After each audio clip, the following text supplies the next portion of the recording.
بسم اللہ الرحمن الرحیم۔ اردو زبان کی تیسری کتاب کا سبق آپ پڑھنے جا رہے ہیں اور سبق نمبر ہے 2، پرہیزگاری۔ پرہیزگاری کے بارے میں آج اس سبق کے اندر بتایا جائے گا کہ پرہیزگاری کیا چیز ہے۔ تو چلیے، اگر آپ اردو لکھنا پڑھنا سیکھتے ہیں تو آپ ہمارے سبق میں ضرور شرکت کیا کریں۔ سب سے نمبر ایک میں پرہیزگاری کے بارے میں بتایا گیا ہے، جب انسان کی صحت میں خلل پڑتا ہے تو وہ تمام لذتوں، خوشیوں اور مفید نعمتوں سے محروم ہو جاتا ہے۔ انسان کی صحت میں خلل پڑتا ہے یعنی صحت خراب ہو جاتی ہے۔ جب صحت کے اندر کوئی بیماری آ جاتی ہے تو پھر کیا ہوتا ہے، وہ تمام لذت والی جتنی بھی چیزیں ہوتی ہیں اور اس کے بعد جو خوشیاں ہوتی ہیں وہ ان سب چیزوں سے اور اللہ تبارک و تعالیٰ کی جتنی بھی مفید نعمتیں ہیں ان سے وہ محروم ہو جاتا ہے۔ تو اب کیا چاہیے؟ کہ آپ چاہتے ہیں کہ آپ کے ساتھ ایسا ہو؟ نہیں، کوئی بھی نہیں چاہتا کہ ہمارے ساتھ ایسا ہو۔ تو اس کو پرہیزگاری اختیار کرنی چاہیے، اپنی صحت کا خیال کرنی چاہیے۔ تو آگے اسی بارے میں وہ بتایا جا رہا ہے۔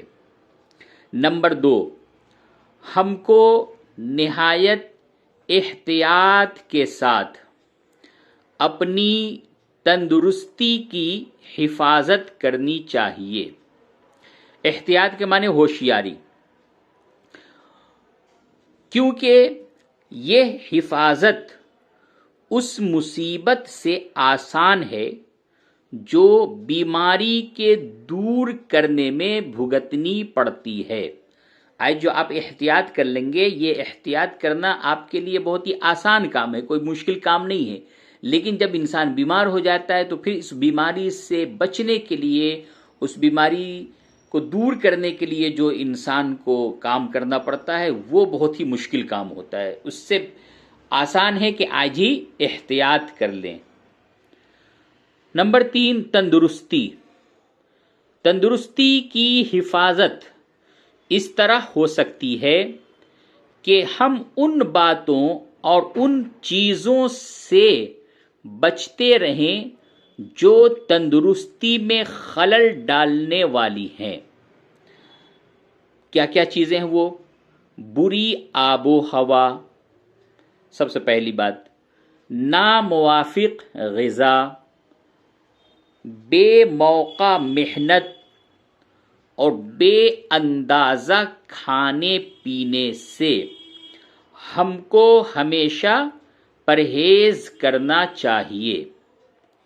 نمبر 4، جس طرح ظاہر کی بد پرہیزی سے انسان کے بدن میں دکھ درد پیدا ہو جاتا ہے، اسی طرح باطن یعنی اندرونی باطن کی بد پرہیزی سے اس کے دل کو طرح طرح کے روگ لگ جاتے ہیں۔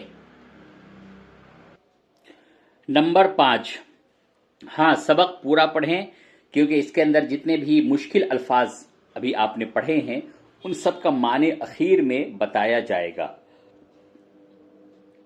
جو شخص بری بات، بیہودہ کام اور ناقص خیال سے پرہیز نہیں کرتا، اس کا دل درست نہیں رہتا، نہ اس کو نیکی میں مزہ آتا ہے، نہ اس کو نیک کام سے خوشی حاصل ہوتی ہے، بلکہ بدی، شرارت اور گنہگاری سے اس کو رغبت ہو جاتی ہے۔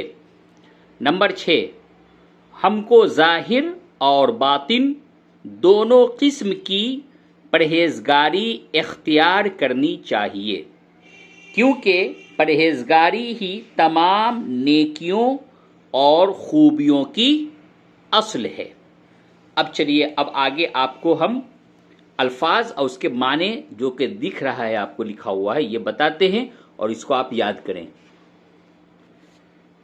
محروم، ناکام، بے نصیب۔ محروم کے معنی ناکام، بے نصیب۔ انسان محروم ہو جاتا ہے یعنی ناکام ہو جاتا ہے، بے نصیب ہو جاتا ہے۔ احتیاط، بچاؤ، چوکسی۔ ہمیں بری چیزوں سے احتیاط کرنی چاہیے یعنی بچنی چاہیے، بچاؤ کرنی چاہیے۔ شرارت، شرارت کے معنی ہوتے دنگا، فتنہ، فساد۔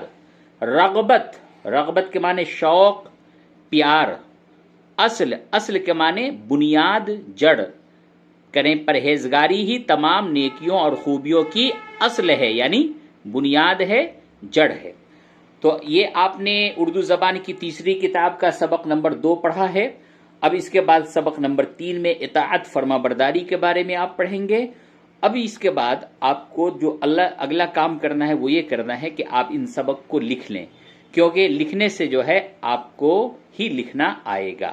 تو جو بھی سبق پڑھیں اس کو پہلے یاد کریں اور اس کے بعد اپنے کاپی میں اس کو ضرور لکھا کریں، اور کوشش کریں کہ جس طریقے سے کتاب میں الفاظ لکھے ہوئے ہیں اسی طریقے سے آپ لکھیں تاکہ آپ کی لکھاوٹ خوبصورت ہو۔